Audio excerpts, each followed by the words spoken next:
Oh, and you're fanning yourself. I know. It's hot. It's hot out there. And then I have on this. You need to go hang out in the sleeve shirt. lobby. I know. In the what'd she say? The dance room. Is that where? The dance teacher's here right now too, which I didn't realize she would be, but that's all right. Okay, so the way I usually like to start this is by getting background. Okay. So that people know who I'm talking to and why do I have to listen to Ezekiel Morgan. Okay. I know a little bit about your background, but Okay. you explain your theatrical background from diapers all the way up if you want, Okay. wherever it started. Cool. You say from diapers all the way up.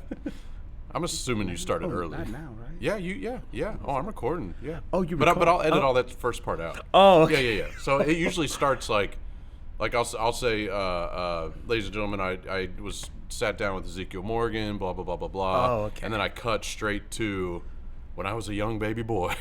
Oh, okay, great. So all this is gonna get Okay, removed, but- I was wondering. I'm Yeah, like, but it's recorded, It's like, yeah. it's recording. So live recording. Okay, great. Well, I would say that it started when I was, let's put it, I say about 7 years old. Probably earlier than that, because I was always instrumental, if you will, doing things in church, always active. I was always, I guess, I was raised by my grandmother and my mother part-time, not to credit my mother, but I was a grandma's boy because I got everything from her and my grandfather. So I guess around, 7 years old, I grew up more mature at an early age because of my grandmother and them. They were seasoned. So I started doing things on my own because if they couldn't do it, I would say, hey, could I do it? I would walk down the street, and they trusted me to walk down the street. Different times. And different times. And, walking down the street, I was walking to church. Sure. And walking to church all alone, they say, oh, well, he's good. He's going to church, so that's fine. I was doing things in the church far as drama ministry, what they call it now, but it was like doing plays, doing pageants, doing like skits, being a public speaker at that time. And during that moment, that's where I felt like, oh, I'm doing it. And then I was like, oh, well, it's okay. I don't want to do it so much. But then my mother and my grandmother said, well, you're in it now, so you have to continue it because of the accolades. They say, oh, you're really good. You have a great speaking voice. That's where it all started. Oh, you're very animated. That's where it all started. So I began to do it like that. And then from that point on, I guess I would say when I got into more into elementary school, I began to really do instrumental stuff with that, especially with one of my I call her the late great Miss Scott. I forgot her first name, but Miss Scott. She was a very articulate lady, and she had us to do the 50 states in rhythm and dance. So that was like that take, and that was 5th grade, where I'm like, oh wow, I like this. And also there was a teacher named Miss Austin who everyone flocked to because she was over the Mayfay. A lot of people probably don't remember the Mayfay, but it depends on your age. Yeah, sure. But the Mayfay, they had the Mayfay, and she was the director over the entire Mayfay. So everybody wanted to be in Miss Austin's productions. Right. So Miss Austin said, I want Ezekiel to be in my production. So I was like, oh, wow, this is great. And at that moment, I began to do not only the 1st grade, 2nd grade, 3rd grade, 4th grade, 5th grade. I began to be part of all of them with Miss Austin because she wanted me to help out. She wanted me to help assist. And at that moment, I didn't think myself as a director. No, I did not, because I wasn't even thinking theater. I wasn't even thinking theater. But then after that, after elementary, so I give credit to Miss Scott and Miss Austin for really giving me that jump start in my performance arena, if you will. And then I went to, and that was Bastion Middle School in HISD, and then I went on to Addox Middle School. Addox Middle School, I thought maybe I wanted to be in the band, which I'm like, oh, drama, no, I don't want to do that because they didn't have drama. Right. They didn't have drama. Yeah. So I'm like, hey, I want to be in the band because my dream was always to become a percussionist. I wanted to play the drums. And then I wasn't too skilled on the drum set, but I was skilled with the cymbals. I was skilled with the snare, and I was skilled with the bass drum, tenor, and the tritones. So I became a musician playing drums. Wow. So you had a lot of your talent was in your elbows, not in your wrists. Right. I guess you could put it. So I'm like, okay, I have to put these elbows to work now because the wrist, I'm like, I can't. Yeah. My coordination wasn't right. Only in dance. So I was very great in the band, and I was great. I tried out for drum major. I was excited about being the drum major, so I was really excited. So I began to dance, I began to act, and that's when I began to perform. So by my 8th grade year, it was time to prepare myself for high school. And during this time, I was doing like various skits from 6th to 8th grade at Alex Middle School, like performances for different Boys Day program, awards day programs. I would do skits and various things like that, Christmas skits, Black History skits, or what have you. And then after that, the 8th grade, I'm like, okay, what do I want to do? Do I want to be in band? Because I was still drum major. I was having fun along with one of the greats, head drum major. He was Varian Howard, which he's called Seven now. So if you listen to Seven, he's an excellent poet. Yeah, he's a poet. So Varian is a great poet. And he was like, this is what I want to do. And I will never forget Varian say, well, let's do this little skit with, I think it was one of Will Smith, Once Upon a Time Not Long Ago. Okay. We acted that entire scene out for a talent show, and we won first place, so it was really great. But where I really felt that theater really became part of me, if you will, is when one of the teachers named Rose Ragland, she said, I need you to audition for HSPVA. Mm-hmm. I'm like, audition for what? I'm like, that's not where I want to go. I want to be a musician. I want to do all this. She said, no. What was your zone school?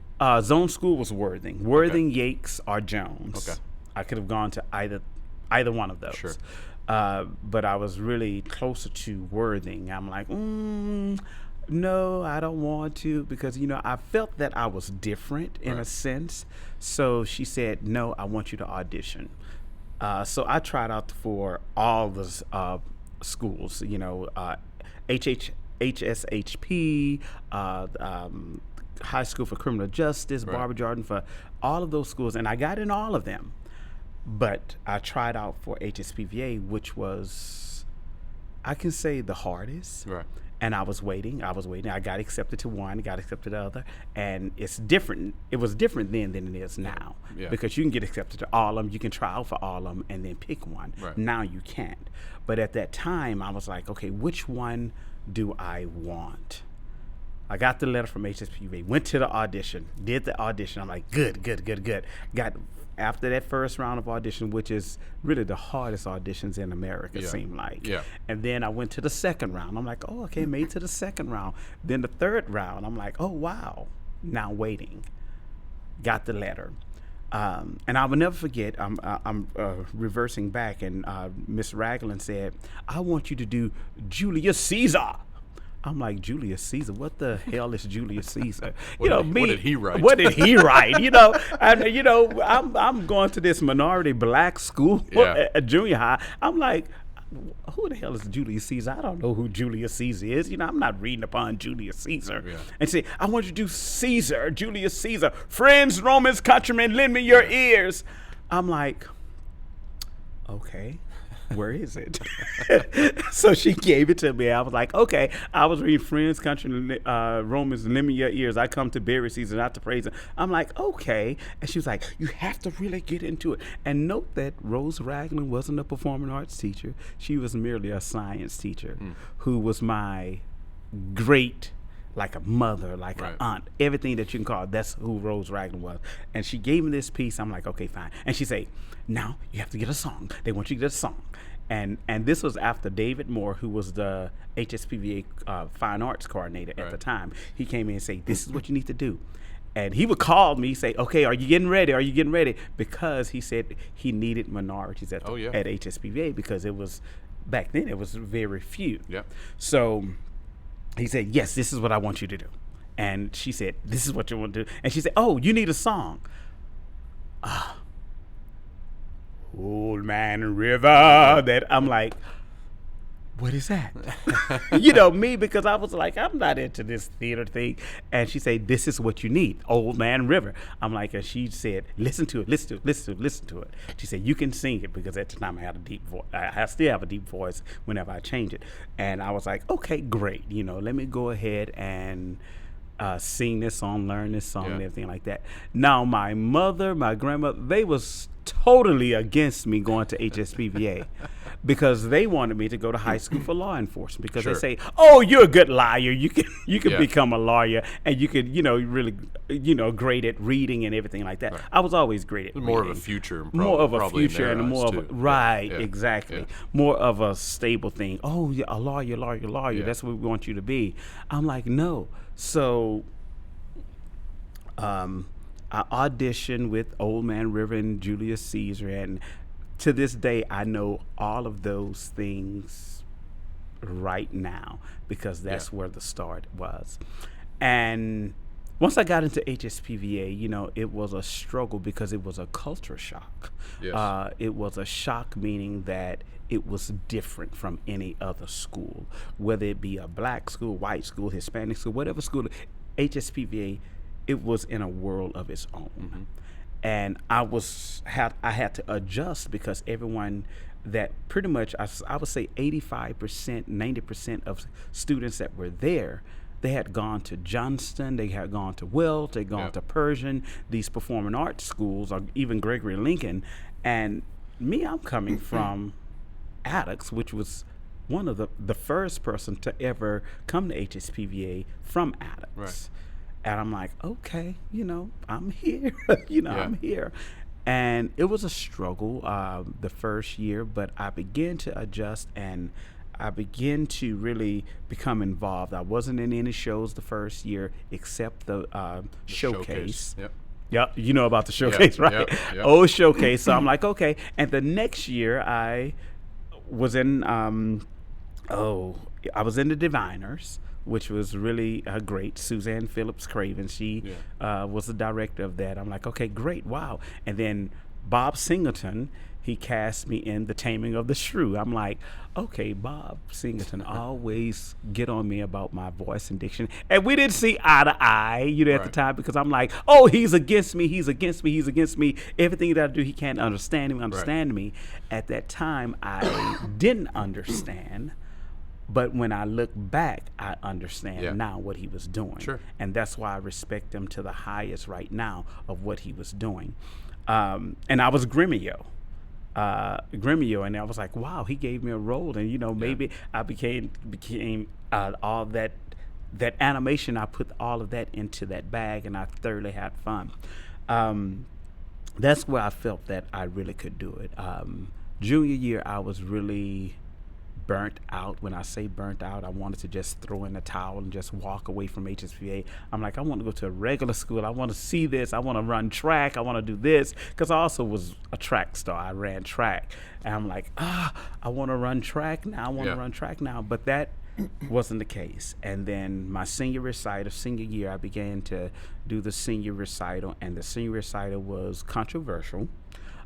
Because I wanted to show a reflection of who I was. When I say it was controversial, there was one thing that it was a play, and I was quoting from the play. I was doing a play, but Suzanne Phillips Craven felt that it was offensive towards her.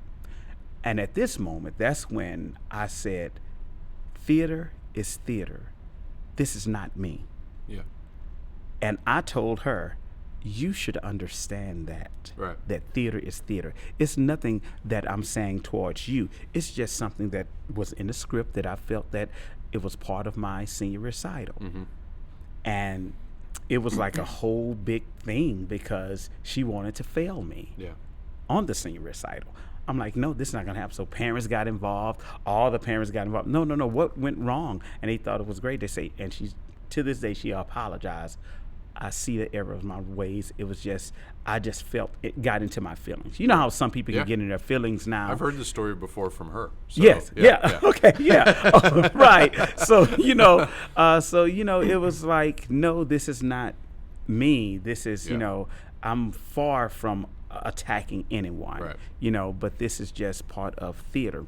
So after that, I'm like, okay, well, where do I want to go now? Do I still want to major in theater? Because here, going back to the percentage, 90% of the students, 85 to 90, don't go and pursue what they pursue the art.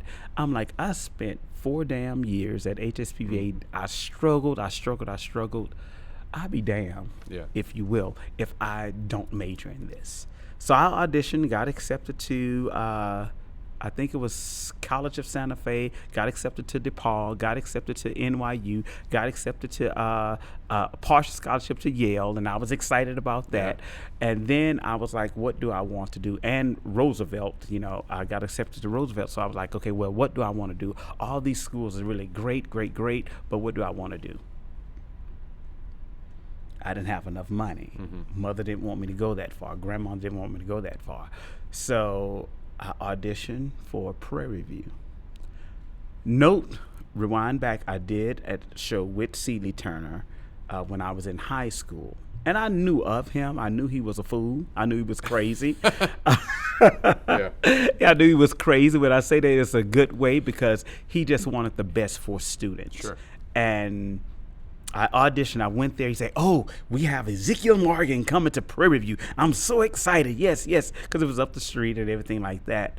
Well, my college years, I didn't have a life because everything was theater. The first year I got there, I was cast as a lead. We did Miss Everett's Boys, and I was Ben Washington. And I'm the youngest there, but I'm playing the oldest character. And it was like, it's like Golden Girls. Yeah, like Golden Girls, like Estelle Getty playing, Sophia, playing the mom. So I was the Estelle Getty. I was Sophia, of the department in this show.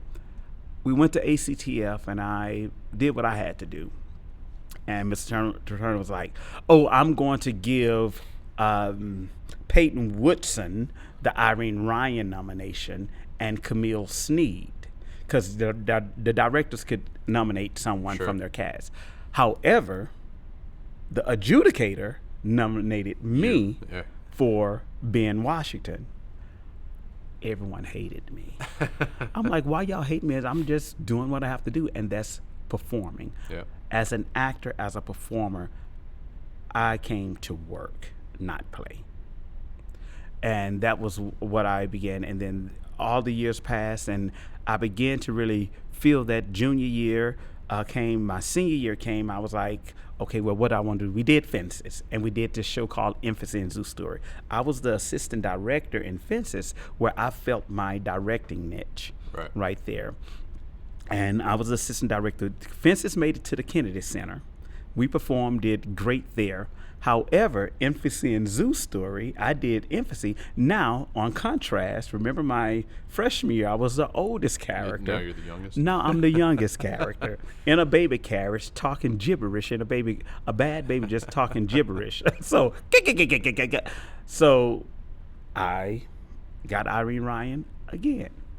This time I'm like, I want to go to the top. So I auditioned. I kept going to rounds. We went to regionals, made it to the regional audition. So that was the last final Irene Ryan before we go to nationals in the Kennedy Center. So I had a partner named Taryn Metcalf, a phenomenal actress. I was like, okay, she's my partner. So I'm like, okay, let's go. The pieces I did Before It Hits Home as my monologue, and I did Pearly Victorious for the scene with Taryn Metcalf. Excellent. Went through, got on to the Kennedy Center, won 3 out of 4 awards. Won everything except the Irene Ryan. So I was the runner-up for the Irene Ryan, but I won everything else. Right. And this guy named Esau Pickett, I remember his names. Yeah, Big black guy just with a real strong voice. He did Othello and beautiful. Yeah. Beautiful. And guess what? His partner was Murray Enos, who was a classmate of mine.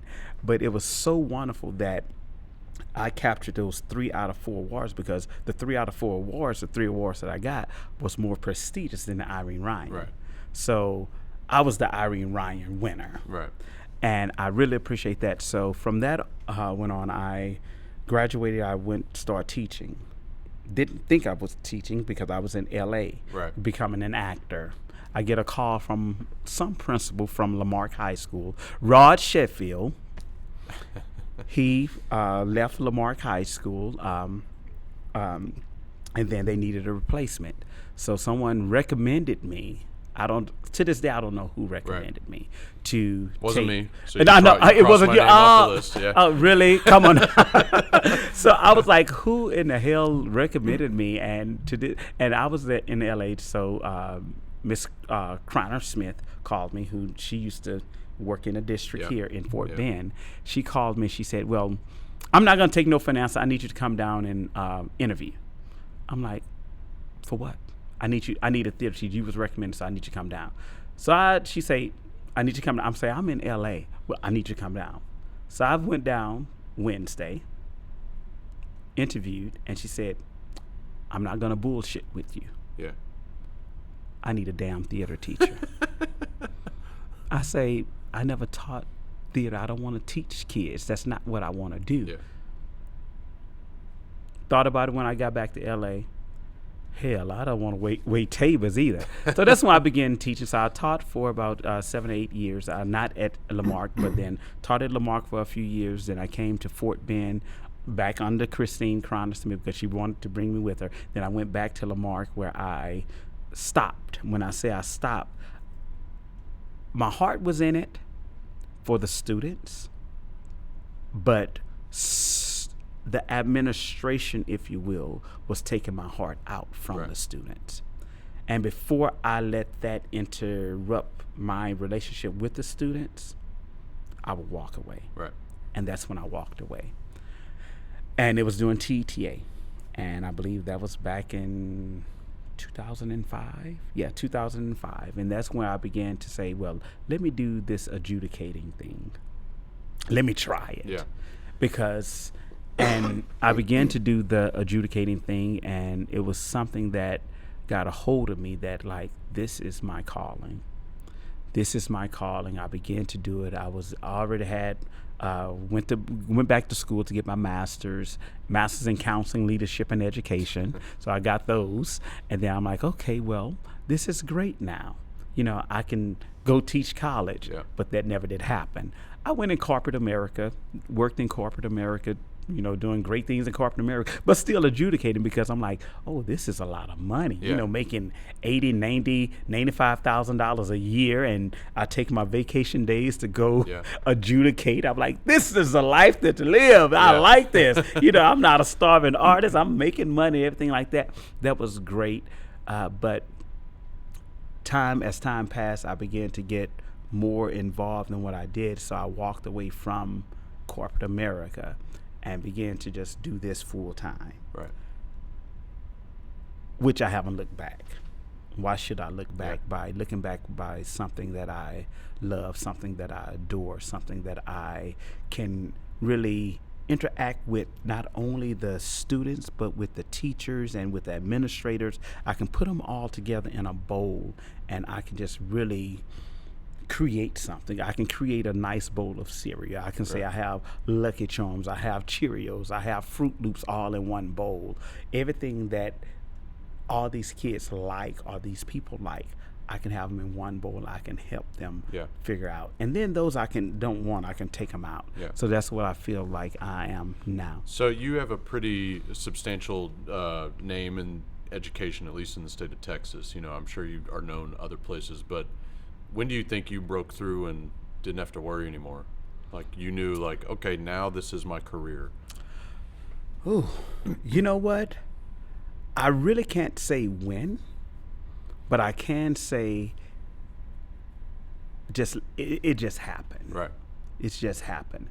And I guess it began when I began to do clinics, when I began to do workshops, when I began to, I would say my first year, successful year of adjudicating 6 contests. Yeah. And when I got those reviews back, Yeah.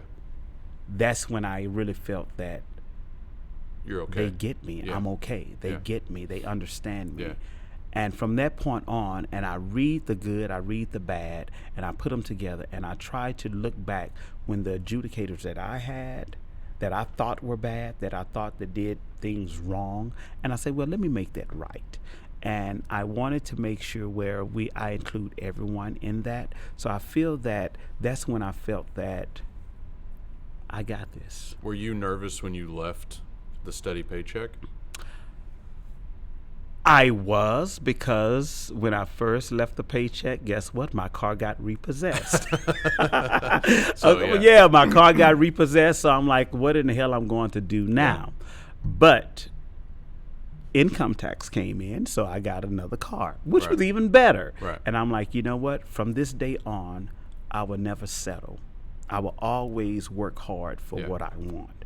So that's why I'm always working, Yeah. always working, because of I'd rather have my freedom in working instead of being confined with handcuffs, working somewhere else. Yeah, and just speaking from my experience with you, because it's been a while now that I've known you, and when I was like, this guy's different than others, when it kind of clicked with me, wasn't about the art, wasn't about the stage, had to do with a story actually based on camp, when a student's car broke down, right? Mm-hmm. And you kind of stayed after. You didn't have to. There was no reason for you to stay after other than like support, right? Right.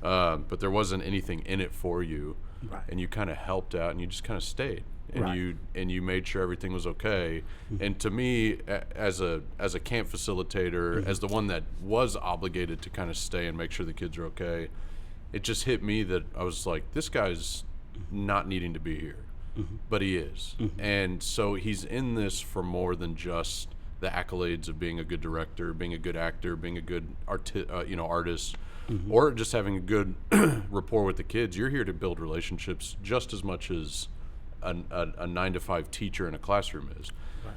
I would say, and correct me if I'm wrong, I think that goes back to the fact that you were a 9-to-5 teacher. You know, you were right. a classroom teacher, so you know the importance of that, whereas as the opposite of mm-hmm. coming straight out of college, going straight to directing, going straight to the big leagues, quote unquote, and then coming to education, right. you don't realize you have to build those relationships. So you kind of did it kind of backwards, right. in a good way though, not backwards in a bad way. Exactly. But I think that's made you more successful. I mean, I really do. Yeah, and you think about that. I'm always like a people person, and despite if I see that someone is going through something, for as if you can't stay, if I have time, I'm going to stay. Yeah, sure. If I see someone that is in trouble, that's me to lend that helping hand, because I don't want them, and that's my character, that's who I am. And that's why when people say, oh, I don't want him as a judge, I don't want him to do all, it's a job that we have to do. Right.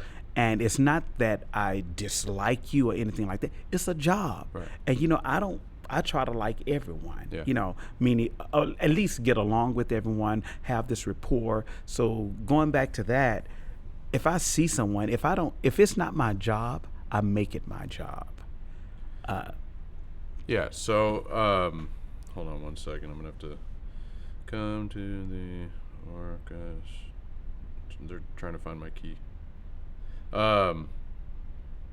Okay, so the other thing I wanted to get from you, as far as one-act play is concerned, is the idea, and I asked Luis Munoz this. I don't exactly remember what he said, but you can go back and listen to it. But I was curious to know if there's a play out there, a production, not a play, not just a or not just a script, but a play out there that maybe he saw at District, and you don't have to name names because I don't want these people to think that, oh my gosh. But a play out there, and I think he called one out actually, that he saw at District or Zone or somewhere early on that he knew is a state-worthy show, right? Mm-hmm. This show is going places, but because they were in such a competitive environment, for instance, Fort Bend or Katy, or if you go up north in Dallas, you've got the North Dallas areas that are just really competitive. Right. Is there a show that maybe you saw that you adjudicated? And again, you don't have to name directors or name. You can maybe say the name of the show. It'll be hard to figure that out. But that you thought this is a state-worthy show, but it didn't make it. It didn't move on because there were other shows that kind of beat it out just in that one day. That one day they were not able to do it. Yes, absolutely. Oh, wow. I'm not going to name the director, but once I name the show, they would know who I'm talking about. It was a show, and I think to this day was his greatest show. And I believe this is where he got that hook. Mm-hmm.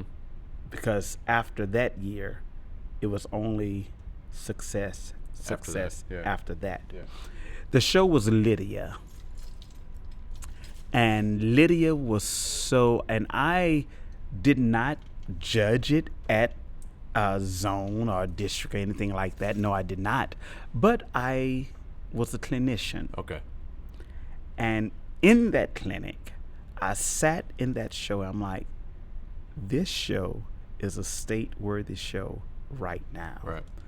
From the beginning, from the acting, from the technical aspects, it was a complete package. And I'm like, wow. I'm like, what in the hell did I just see in this clinic? Yeah.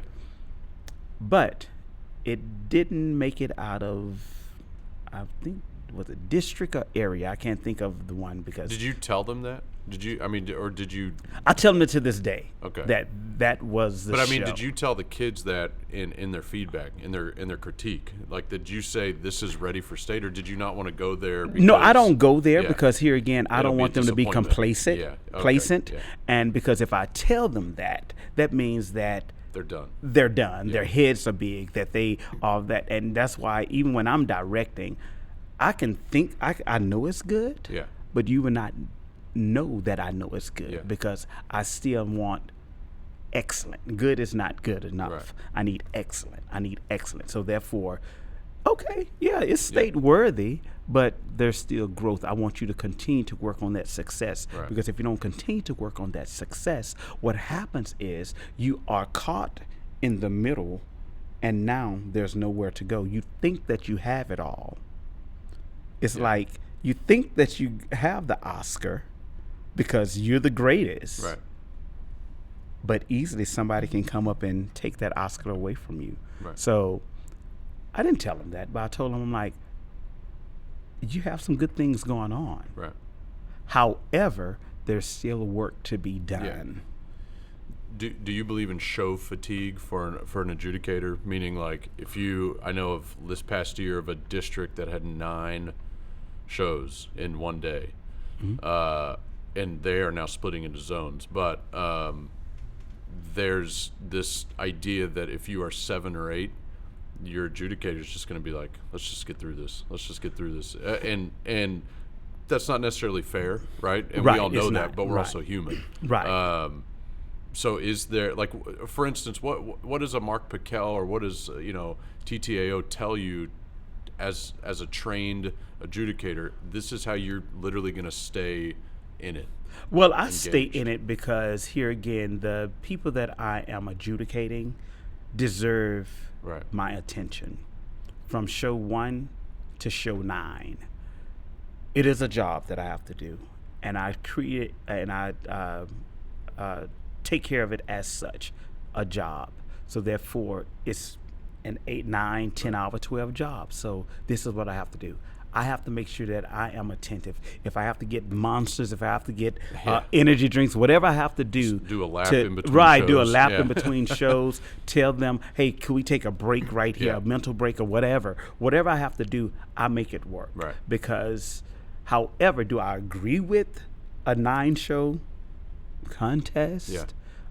No, I don't. Right. I prefer zones because it gives the kids more opportunities to be recognized Right. in awards. Of course, zone, you may not get the credit, for the numbers to win state or Right, anything for like your- that. yeah, your However, UL. but that's not the point. Right. You're looking at the kids that more opportunities because you never know.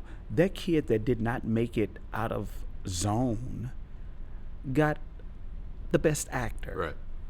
They got an all-star cast. They got an honorable mention. Whatever it may be, they got an award. Yeah. And it shows that respect. Oh, I did get this in zone. However, I didn't move on. Yeah. It's all about making sure that we create the kids as all winners, Right.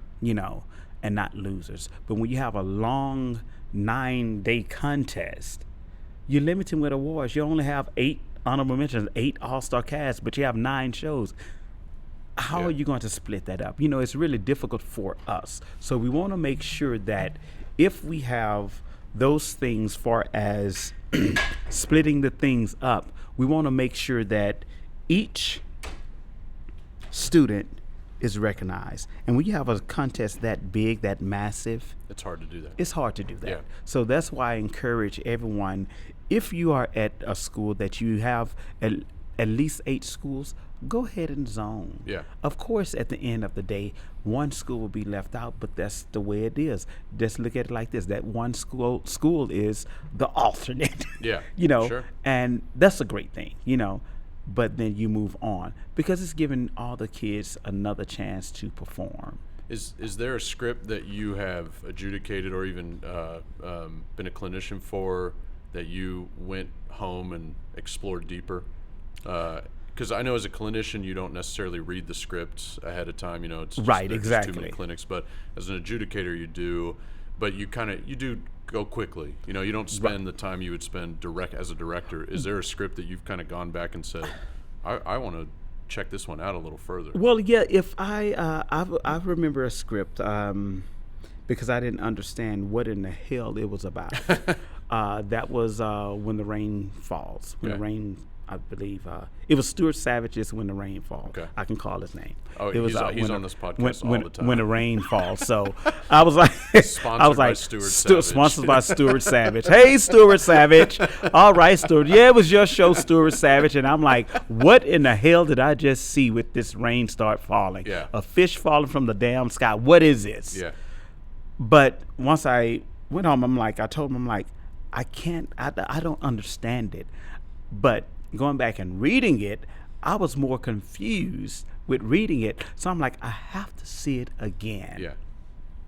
And the performance and the script began to make sense together. So that was one of the scripts. And there's other scripts that I take back and I don't research really deep, because if I research deep, I think I'm looking at it as a director's mind in my sense. Yeah. So I don't want to look at it as a director's mind in my sense. I want to look at it as what will this director do with it as an open sense of mine. So if I just say, okay, well, I want to lock it in and say, this is what I want to do with it, that means I'm already foreshadowing something that I would like. Sure. And if I don't see it, I would dislike. So I don't put myself in that position to go ahead and say, let me dislike it before I even see it, reading it. So we got to wrap up soon because speaking of jobs, you have a job to do. I know, right?